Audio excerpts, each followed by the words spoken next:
আসসালামু আলাইকুম। আমরা সপ্তম শ্রেণীর আজকে কিছু ওয়ার্ড নিয়ে আলোচনা করব। ওকে, তুমি আমার সাথে বলবা। রেপার, বলো। Rapper, contaminated, nearby, seller, customer, spacious, shelter, inspire, happen, ornament. Refer নির্দেশ করা, কন্টামিনেটেড দূষিত, নিয়ারবাই কাছে,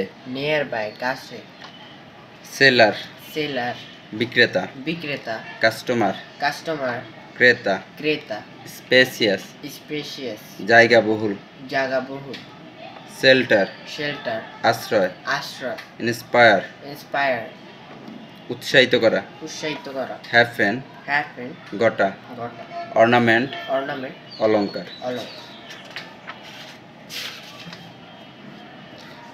ওকে, আমরা এখন যেটা নিয়ে আলোচনা করি, two heads are better then one.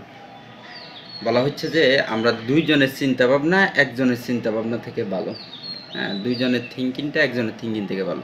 You can not do alone some of the best thing in your life. তোমার জীবনের যে মহৎ কাজ, বড় বড় কাজগুলো তুমি কখনো একা করতে পারবে না। You can not play some of the most exciting game like cricket or football alone. বলা হচ্ছে ইউ ক্যান নট প্লে, তুমি কি খেলতে পারবে না, some of the most exciting games, সবচেয়ে কি যেগুলো গুরুত্বপূর্ণ উত্তেজনা করে খেলাগুলো, লাইক ক্রিকেট ফুটবল অ্যালোন। তাহলে ফুটবল ক্রিকেট এগুলো ইচ্ছা করলেও তুমি কি একাকি খেলতে পারবে না। Working in a team helps make friendship. বলা হচ্ছে যে আমরা যখন একটা দলে কাজ করব তখন আমাদের মধ্যে একটা বন্ধুত্ব সৃষ্টি হয়।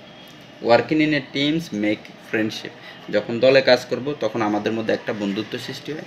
In a team we can learn and support each other.